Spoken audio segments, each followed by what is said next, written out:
मेहमान हमारे दोस्तों में से, हमारे मुहिब्बीन में से ख़ास हज़रत मौलाना अब्दुल लतीफ़ साहब फ़ारूक़ी, इमाम व ख़तीब जामा मस्जिद मीर महल्ला टिंडा कोड़ा, वो आज हमारे यहाँ तशरीफ़ रखते हैं। हमारा ठीक इंशाअल्लाह 9:30 बजे तक दुआ हो जाएगी। मैं मौलाना से दरख्वास्त करूँगा कि बहुत दिन हो गया, आज तो माशाअल्लाह आपकी आवाज़ भी साफ़ है और हमने आपके ज़बान से नात बहुत दिन हुआ सुना नहीं है। हम दरख्वास्त करेंगे कि एक नात भी पेश करेंगे और मुख्तसरन आप अपने ख़िताब से तलबा अज़ीज़ को जो मुस्तफ़ीज़ फरमाएंगे और उसके बाद आप दुआ भी कर देंगे इंशाअल्लाह।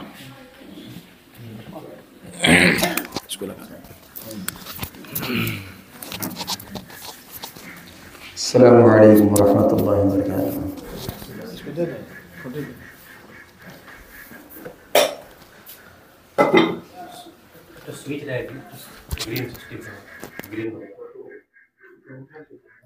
अल्हम्दुलिल्लाह अल्हम्दुलिल्लाहि रब्बिल आलमीन वस्सलातु वस्सलामु अला सय्यिदिल मुरसलीन व अला आलिहि व अस्हाबिहि व ज़ुर्रिय्यतिहि व अहलि बैतिहि अजमईन।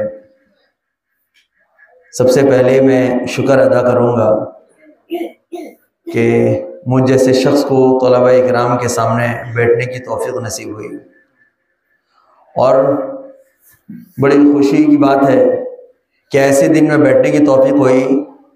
आज का दिन हम सब जानते हैं, जिसको हमारे ज़बान में यम है जमहूरिया यानी 26 जनवरी, जो हमारे पूरे देश का एक त्यौहार माना जाता है।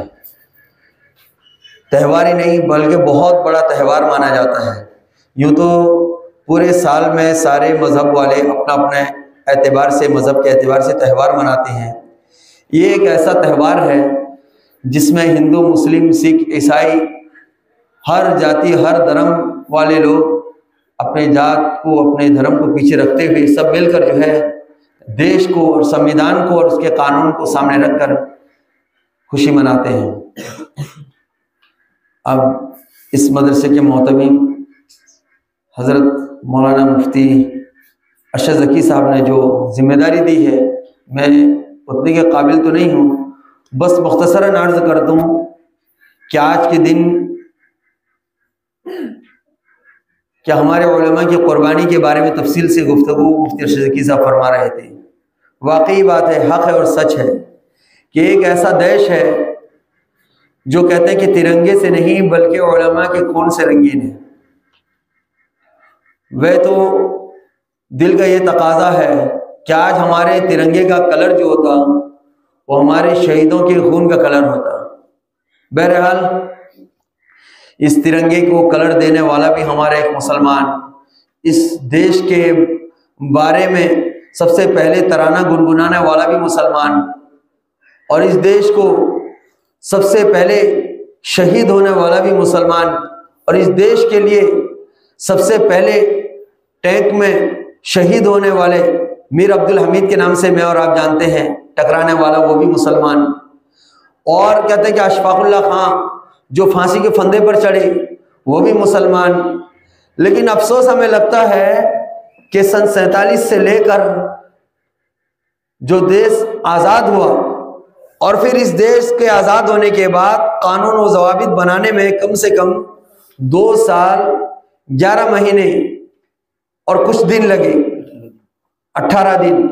तो 2 साल 11 महीने 18 दिन जो है इस देश के कानून को बनाने में लगे, और फिर इस देश के कानून को जो नाफिज किया गया यानी अमल में आया, वो एक यही दिन है 26 जनवरी, जिसको मैं और आप यम जमहूरिया के नाम से जानते हैं।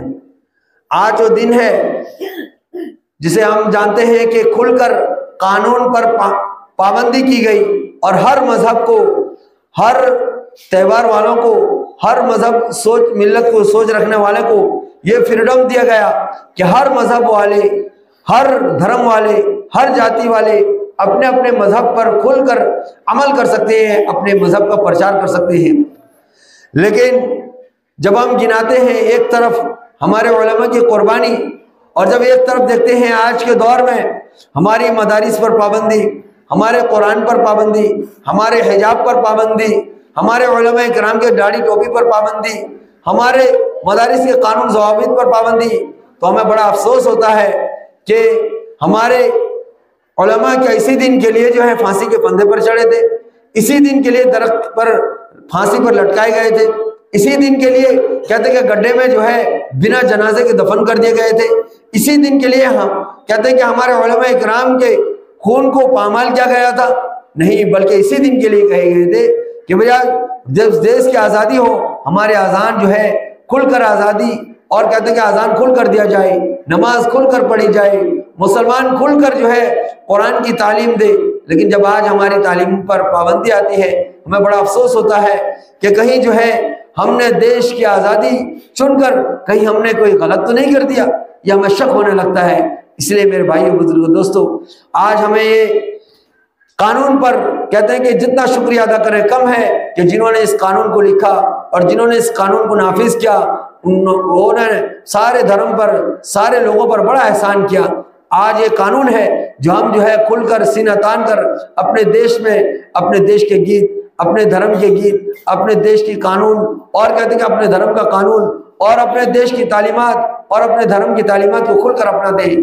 दुनिया का कोई ऐसा देश नहीं है जहां जिसे यम जमहूरिया के नाम से जाना जाता हो। यही वो देश है जहां बहुत सारे फूल जो है कहते हैं कि खिलते हैं और अपना महक और अपने चमन में बाग बहार देते हैं। यही वो देश है। इसलिए मेरे भाइयों बुजुर्ग दोस्तों, मैं ये अर्ज करूंगा कि आप सब भी वक्त के अशफाकुल्लाह खां हैं, वक्त के मीर अब्दुल हमीद हैं, वक्त के टीपू सुल्तान हैं, वक्त के मौलाना महमूद मदनी हैं, वक्त के मुफ्ती महमूदुल हसन हैं, वक्त के हुसैन अहमद मदनी हैं, जिन्होंने कहा था अंग्रेज के वक्त में कि मौलाना बयान बदल लीजिए, फतवा वापस ले लीजिए। उन्होंने कहा कि बयान बदलता हूं तो ईमान बदल जाएगा, इसलिए बयान नहीं बदले और अंग्रेज के सामने नहीं झुके। अंग्रेज जो चालबाजी करके कहते कि ईस्ट इंडिया के कंपनी के नाम से हिंदुस्तान आया था और रहते रहते आहिस्ता आहिस्ता हिंदुस्तान को अंदर से खोखला करता रहा और कहते हैं कि कमजोरों पर जुल्म करता रहा, यहाँ की आजादियों को छीनता रहा और आहिस्ता आहिस्ता वहां से अपने खंजरों को लाता रहा और देश पर हुकूमत करता रहा। फिर उलमा ने कदम उठाया और एक अज़्म लिया। इन्हीं मदारिस वालों ने, इन्हीं खाक पर बैठने वालों, बोरिया पर बैठने वालों ने, यही टोपी दाढ़े वालों ने सबसे पहले सबसे आगे सीना तान कर सिपा सालार होकर उन अंग्रेजों का मुकाबला किया, जिसका नतीजा आज पूरे देश में हिंदुस्तान के कोने कोने में नजर आ रहा है। इसलिए मेरे भाइयों बुजुर्ग दोस्तों, हम भी अभी से आज़म लें कि जब तक हम जिंदा रहेंगे देश के कानून और ज़वाबित की पाबंदी करेंगे और पामाल करने से बचेंगे और जो है देश के कानून और ज़वाबित के मुताबिक जिंदगी गुजारेंगे और अपने मजहब पर भी खोल कर अमल करेंगे इंशाअल्लाह। नाज करता है जमाना, नाज को भी नाज है, नाज करता है जमाना, नाज को भी नाज है, तुम बुलंदी पर रहो, दिल की यही आवाज़ है। आज का प्रोग्राम का इख्तिताम इसी पर होता है। अल्लाह से दुआ करें अल्लाह मुझे और आपको अमल की तौफीक अता फरमाए। व आखिर दावाना अनिल हम्दुलिल्लाहि रब्बिल आलमीन।